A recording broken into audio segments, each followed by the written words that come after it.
Comment किया, सराहा हमने हमारी आर्म फोर्सेस को और मौजूदा हुकूमत हिंद को कि उन्होंने ऑपरेशन सिंदूर किया। और दूसरी बात हमने ये कहा कि हमारी कोशिश ये होनी चाहिए कि ये टीआरएफ जो टेररिस्ट ऑर्गेनाइजेशन है, एलईटी का दूसरा नाम है, इसको इंटरनेशनली हम इसके ऊपर सैंक्शंस लगाएं, इसको डेजिग्नेट करें टेररिस्ट ऑर्गेनाइजेशन। तीसरा हमने ये कहा कि हमको यूनाइटेड स्टेट्स से कहना चाहिए, जो अब हम लोग हमारे स्ट्रेटेजिक पार्टनर हैं, जिससे हमने ट्रेड डील भी कर रहे हैं और ट्रम्प ने कहा कि 0% टैरिफ होगा, फुला होगा, तो हमको उनको इम्प्रेस करके यूएस खुद इसको एक फॉरेन टेररिस्ट ऑर्गेनाइजेशन अनाउंस करे और फिर हम ग्रेट ब्रिटेन से कहें, जिनसे भी हमने अभी ट्रेड डील किया, बहुत 75-50% टैक्सेस हमने कम कर दिए, कि यूनाइटेड किंगडम की सरकार भी उनकी ट्रेजरी, यूके ट्रेजरी, इस ऑर्गेनाइजेशन को टेररिस्ट घोषित करे और यूके और यूएस भारत की मदद करे सिक्योरिटी काउंसिल में कि इस ऑर्गेनाइजेशन को टेररिस्ट ऑर्गेनाइजेशन का ऐलान हो।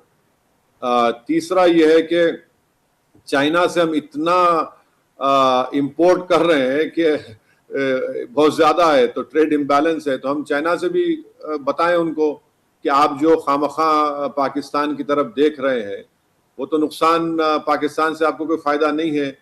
तो हम चाइना से भी कहें, उन पे इम्प्रेस करें कि वो रोके पाकिस्तान से टेररिज्म जो आ रहा है और जो वांटेड टेररिस्ट है उसको भारत के हवाले करें, ताकि हमारे कोर्ट्स ड्यू प्रोसेस को फॉलो कर कर उनको सजा दे सकें। और ये बात हमने कही। और चौथी बात हमने ये कहा कि जो कश्मीर में जो एक पाकिस्तान के खिलाफ एक ऑर्गेनिक प्रोटेस्ट और कंडेमनेशन है, ये एक हिस्टोरिक तारीखी मौका है कि हम इसका फ़ायदा उठाएं।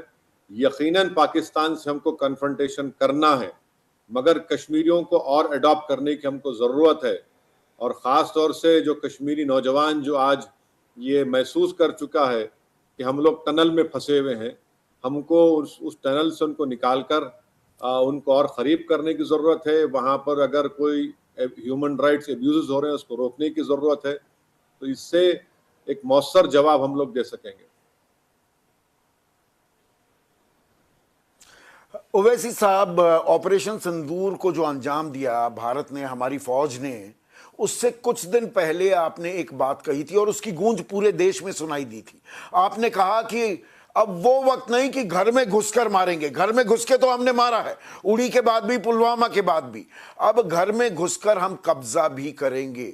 जब आतंकी ठिकानों को हम नेस्त नाबूद करते हैं, मसूद अजहर कहता है अरे मैं भी मर जाता जब उसके घर के 10 लोग मर गए इस आतंकी हमले में।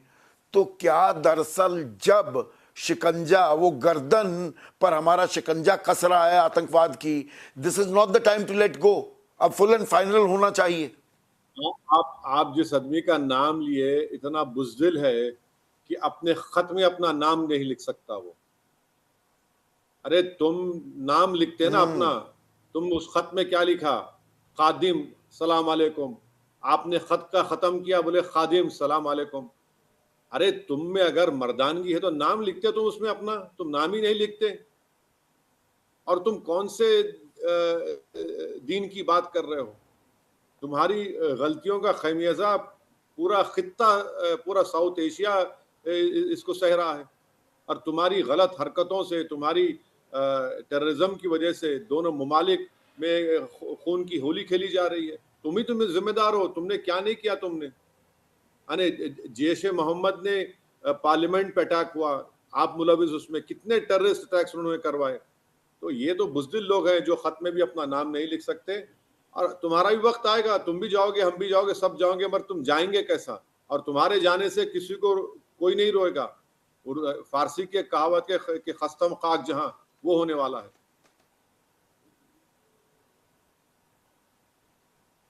तो क्या अब आतंकवाद को देखिए, जब आतंकवाद घुटनों पर रेंगता दिखाई दे रहा है, तो ये फाइनल किल के लिए जाने का भी वक्त है। मैं पूरी जिम्मेदारी से इस शब्द का इस्तेमाल कर रहा हूं ओवैसी साहब। नहीं सर, मैं आपसे डिसएग्री करता हूं। कहां घुटने पे आया है? आप देख रहे हैं ना, कल हाफिज सईद का बेटा, हाफिज अब्दुल रहीम, क्या नाम है, हाफिज अब्दुल रहीम नाम है उनका, वो अमेरिका में टेररिस्ट उनको घोषित किया गया। पाकिस्तान ये है कि जो उनके हेडक्वार्टर पे जो टेररिस्ट मारे गए, हाफिज अब्दुल रहमान उनकी नमाज जनाजा पढ़ा रहे हैं, जो डेजिग्नेटेड टेररिस्ट हैं, उनके पीछे उनके बैंड ऑर्गेनाइजेशन के लोग हैं, और उनके पीछे आर्मी के कपड़ों में वहां की आर्मी खड़ी हुई है। ये पाकिस्तान है।